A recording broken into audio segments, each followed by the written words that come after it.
So this video is going to cover circumference and area of a circle. You'll do some more interactive activities in class demonstrating why these formulas work, but at this point we're just going to work with knowing the formulas and being able to work through sample problems with them. So just remember the circle is a set of all points in a plane, so all these guys, these are all points, that are equidistant, which means the same distance, exactly the same amount away from a given point, which we call the center. The diameter, d, is the distance from edge to edge of the circle going through the center. The radius is half of that. So it takes 2 radius to make up a diameter. And then sometimes it'll just be shown as a radius. The circumference is the distance around the circle. Okay? And it's equal to the diameter times pi, or 2 times the radius, because again it takes 2 radius to make 1 diameter, times pi. So in my own words, the circumference is, my words, is the distance around a circle. Pi may be rounded to the nearest whole number 3, sometimes to the nearest hundredths place, 3.14, used as the symbol pi, and then actually sometimes they do it as a fraction too. Anything except for pi is considered an estimated answer. For the most part, we're going to be using 3.14. Generally, just read the directions to determine what we want you to use for pi. So if you're calculating the circumference and we know the radius or diameter, you multiply by the value of pi last. So that generally gets you to save some time and effort, and we'll look at that when we work some problems. So the first formula for circumference is 2 pi r. Even though these are in different spots, we will multiply these first so that we can multiply by pi last. And then circumference equals pi d. Again, it takes 2 radii to make a diameter, and that's why we have those 2 formulas based on what information we have. So when we would use the first one, when we have the radius. When we use the second, when we have the diameter. So we're going to try a few. A 12-inch pizza is brushed with garlic butter around the crust edge. How many inches of the pizza is that? So it says a 12-inch pizza. That means across the pizza is 12 inches. So since we have the diameter, I'm going to use d. We're going to use 3.14 for pi, and the diameter is 12. So all I have to do here is take 3.14 and multiply it by 12. So the video is a little bit shorter. I'm going to use a calculator, but you should be doing this by hand because please remember, you do not have a calculator on your STAR test. So circumference is very much like perimeter. It's just we call it circumference because it's talking about a circle. So what that means is that this should not be squared because it's distance around something, not area. We'll talk about area in a minute. So from the center to the rim's edge, it measures 16 inches. What is the distance around the car wheel's rim?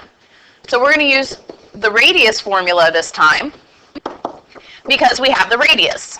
You could use the diameter formula, but you would have to take 16 and multiply it by 2 first, and then plug in, which is really what we're going to be doing here anyways, because I always multiply these 2 first, since you can do this in any order.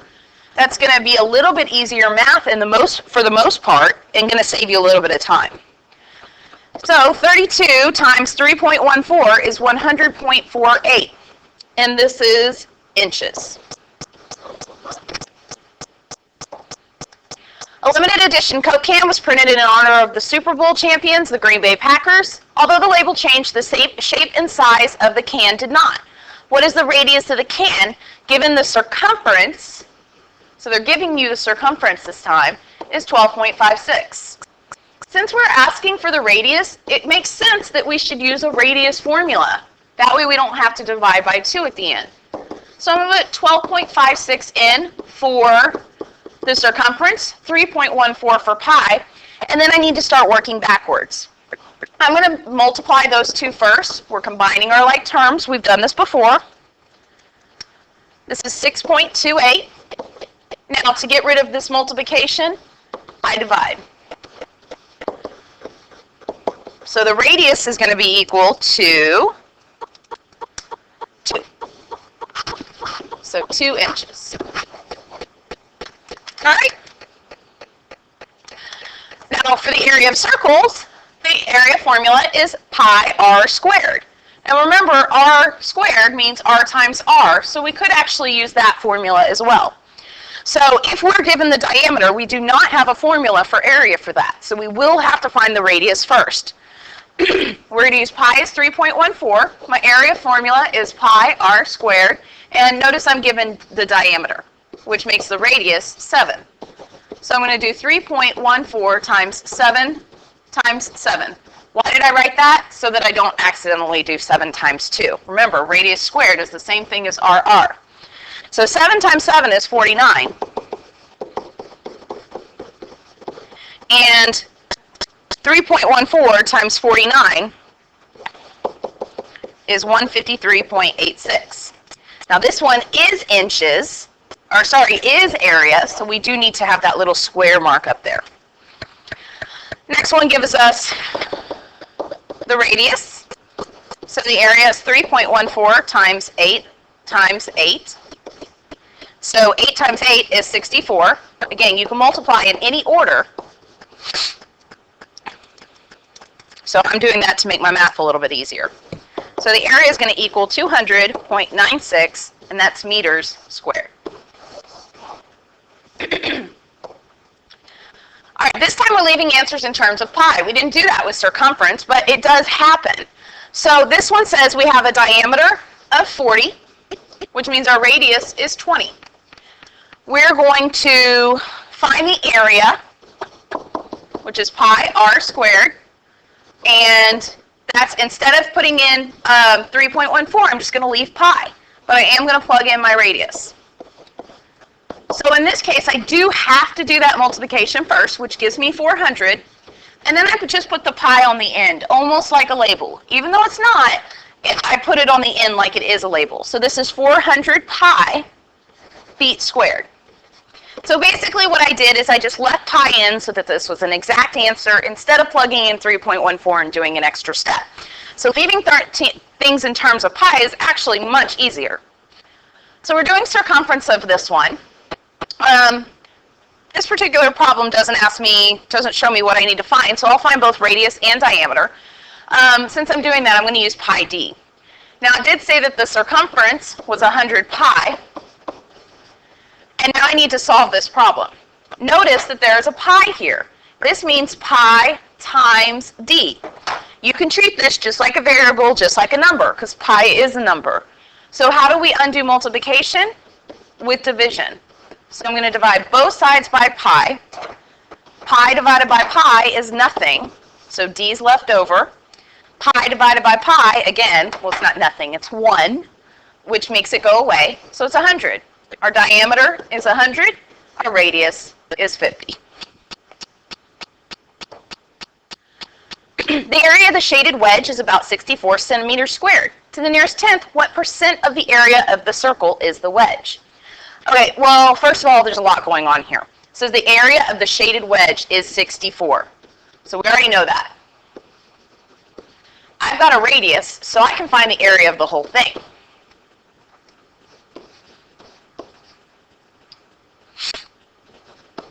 So it's 64 pi, which again is different than your 64. I'm going to leave it in terms of pi for now.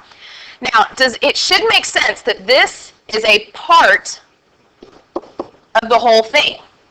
So 64 is part of the entire area. I'm saying part and I'm saying whole because this should remind you kind of a proportion.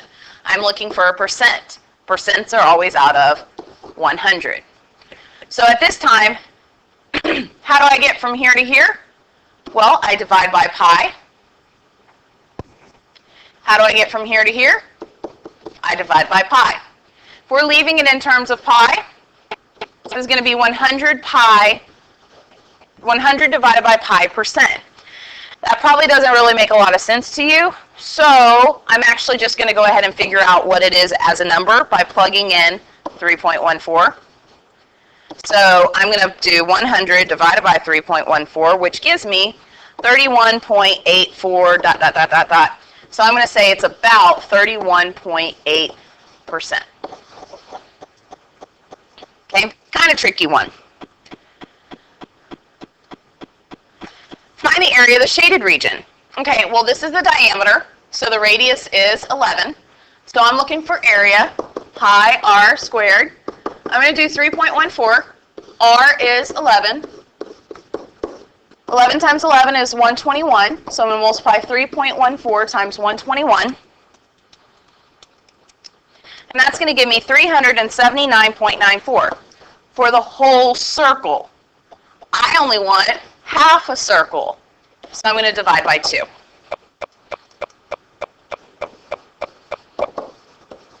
And this is meters squared because it is area.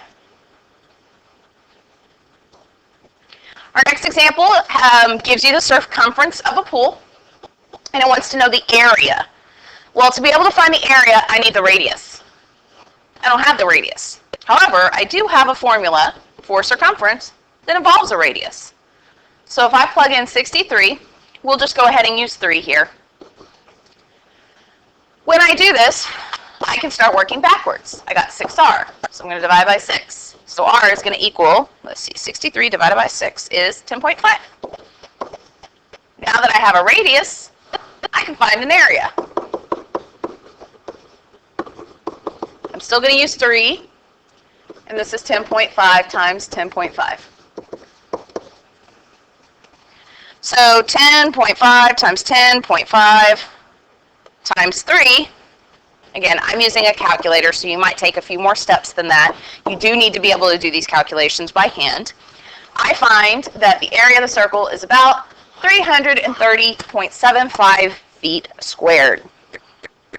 I think this is our last problem. It says Max rode a Ferris wheel, and he traveled about 783 feet in one full rotation. So if you're thinking about it, Max is sitting over here, and he's riding around.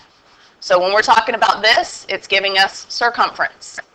What is the diameter of the Ferris wheel using pi as 3?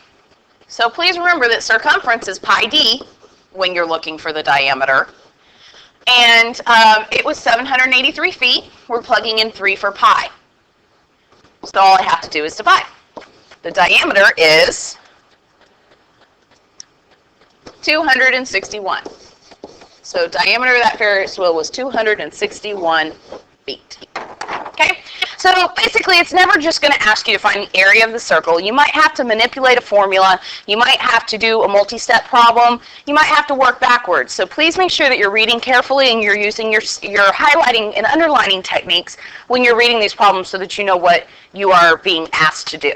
Okay? Please complete the pages in your practice workbook, and we'll talk about them tomorrow.